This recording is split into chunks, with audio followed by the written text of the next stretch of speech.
Attorney, sa pinakahuli pong oral arguments ng Korte Suprema, ano yung mga pinaka-importante po na nabanggit at solid points sa kailangan pong malaman ng mga nanonood sa atin at nakikinig ngayon? Hello? Yes po. Hello? Yes po, attorney. Malinaw Na po ako. yes. Opo. Narinig ko naman, pasensya na sa Baguio pa kami ngayon. Ah, Una muna na tackle ulit yung reserve funds at dapat para ito sa PhilHealth at sa Universal Healthcare.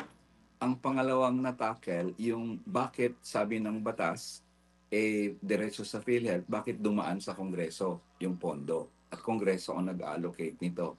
Napag-usapan din yung Presidential Certification of Emergency na kung saan hindi na nagkaroon ng three readings at yung relevant issue ng presidential immunity. At pang-apat na yung unprogrammed funds at yung pag-insert ng BICAM sa ng new item doon sa isang batas o sa budget mismo. So more or less yun yung apat na banggit kahapon. So doon muna sa una sa reserve fund, Mhm. ang sabi ng tanong doon kahapon, reserve fund yan, sabi sa batas, ang reserve fund para sa benepisyo at para sa pag-decrease ng kontribusyon, bakit napunta sa ibang lugar, no, sa ibang proyekto? Ang sagot naman doon nila Secretary ng Recto at iba pa, una muna yung fiscal responsibility, inulit nila, unused funds yan. Pero anyway, health to health naman yan. Kung ano man yung kinuha na pondo sa health, igagastusin din yan sa proyekto na health or health-related projects. Kaya, syempre, nagko-content kami ng mga petitioner na hindi health-related yan, may tulay dyan. Kaya ang desisyon ng Korte kahapon dyan, mag-submit kami ng mga saro. Ipakita namin yung saro kung saan talaga nagastos yung mga pondong yon.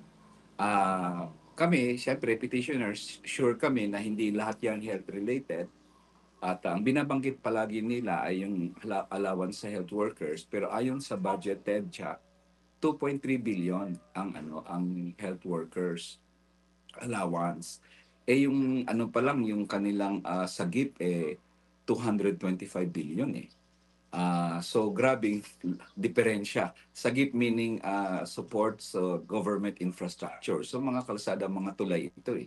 So pangalawa, tingin namin maraming mga pondo doon katulad na sa PGN Bridge na nagastos doon sa health non-health related, no. Kaya yun ang ano namin ay isang naging punto kahapon.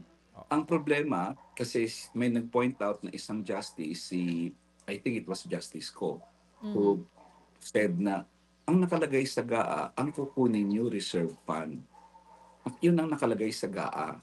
Pero ang reserve fund ng PhilHealth ay para sa beneficiary ayon sa batas. So doon medyo nagsabi ang respondents na, well, reserve fund siya pero napunta kasi siya sa National Treasury, hindi na siya special purpose fund. Pakipaliwanag ko lang, ayon sa Constitution, may special purpose funds. At ang special purpose funds ay galing yon sa mga batas na nag-collect ng taxes, halimbawa sin taxes, para sa PhilHealth, gagawa ka dapat ng special fund, isang account para sa special fund.